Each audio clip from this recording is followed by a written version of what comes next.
Premiership round 4 preview, and it's rivals weekend. I quite like the job that the Premiership done of marketing this weekend. They've got all the geographical rivals head to head, some really tasty matchups as a result. And I think there's going to be some full stadiums. There's going to be some intense atmospheres. And I've no doubt there's going to be some great and very competitive rugby. Really looking forward to this weekend.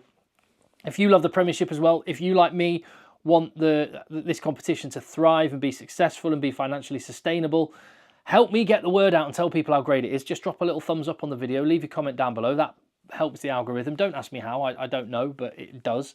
And if you haven't already, I would love it if you would hit subscribe on the channel. And yeah, so the Premiership has dubbed this the Rivals Weekend. And this is the magical thing about the Premiership. Probably the unique selling point it's got over any other competition is not just the fact that you've got clubs which have got 150 years of history playing against each other before, that the history of some of these fixtures is amazing and so rare and special. But it's not only that, it's how close they are geographically as well.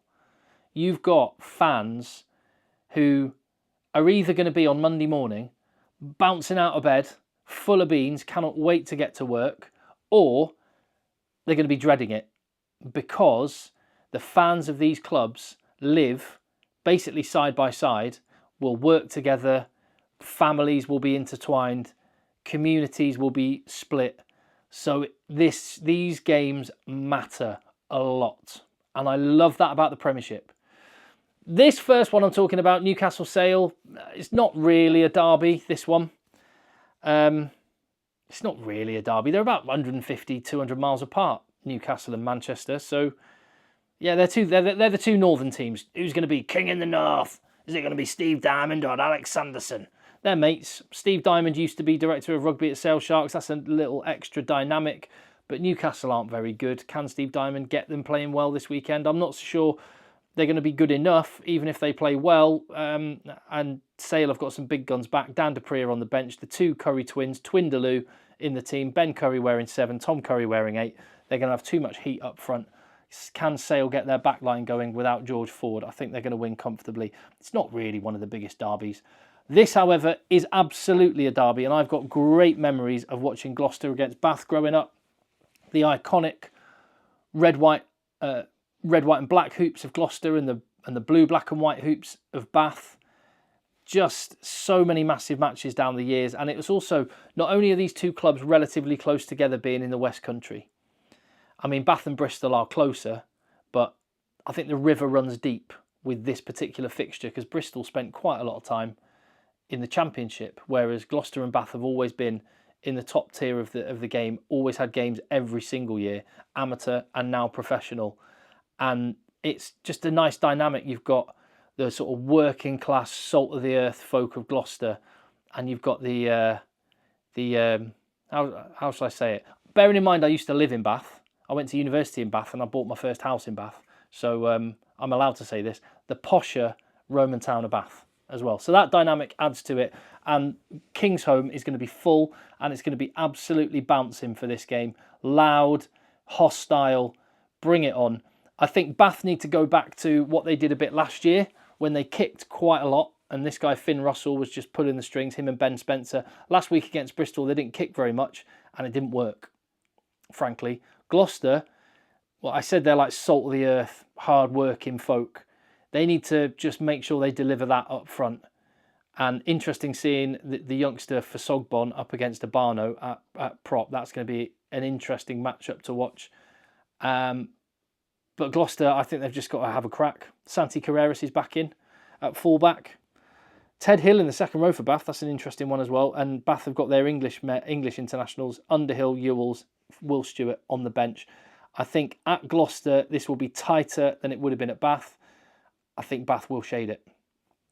This one, for me, and you tell me if you disagree, this game has more edge than maybe any other fixture in the Premiership right now.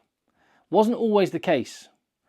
I've worked and I've been at quite a few Saracens v Harlequins matches, and it's fair to say these teams really don't like each other. Particularly Harlequins have real acid feelings towards Saracens. The salary cap thing just sort of, I don't know, just stirred the pot with that quite a lot. That there's not a nice feeling between these teams, and you feel that between the players. And that's what's quite interesting with most of these rivalries we're talking about. It's the rivalries between the fans, not really on the pitch between the players. You know, most Bath players want to beat Gloucester just as much as they want to beat Leicester or Northampton or any other team. Whereas it feels like it's personal between Harlequins and Saracens. I'm sure that might change as time moves on, but it feels personal. Have I got that right? That's just my feeling on it. There was a while when Saracens were winning everything that Harlequins, they were the ones that were not liking Saracens, and Saracens weren't really bothered about Harlequins because they weren't a threat. Now they are battling for London supremacy. Cannot wait for this game.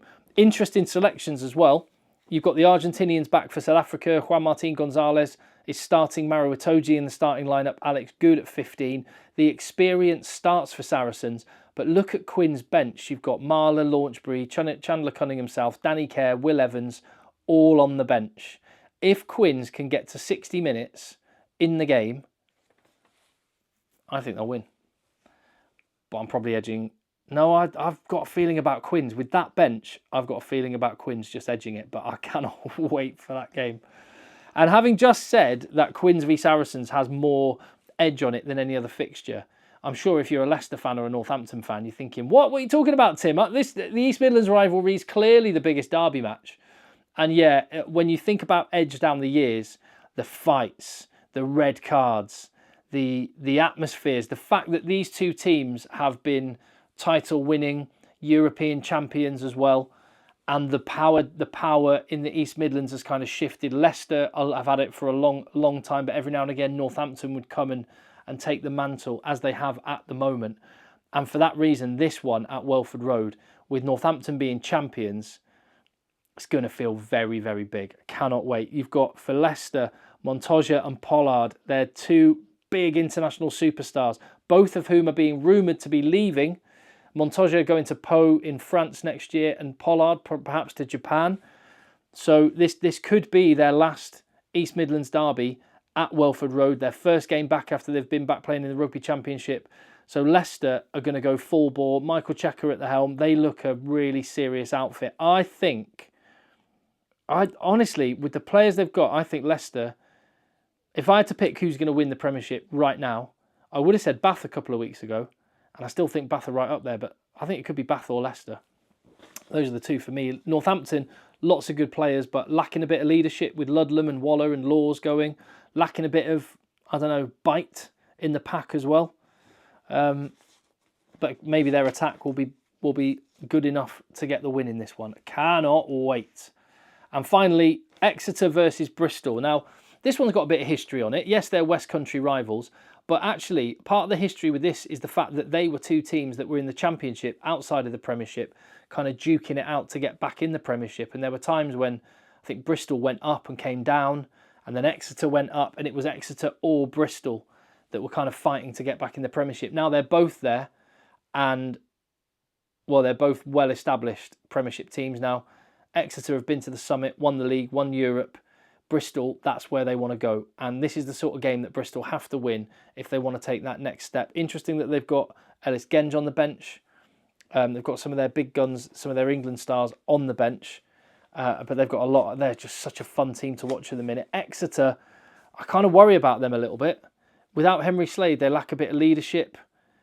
They've got Jacques Vermeulen, and I think there's a lot of responsibility on his shoulders.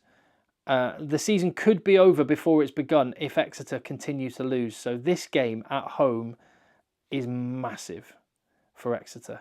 I think they can win. I'm not sure what they will win, but they need to win.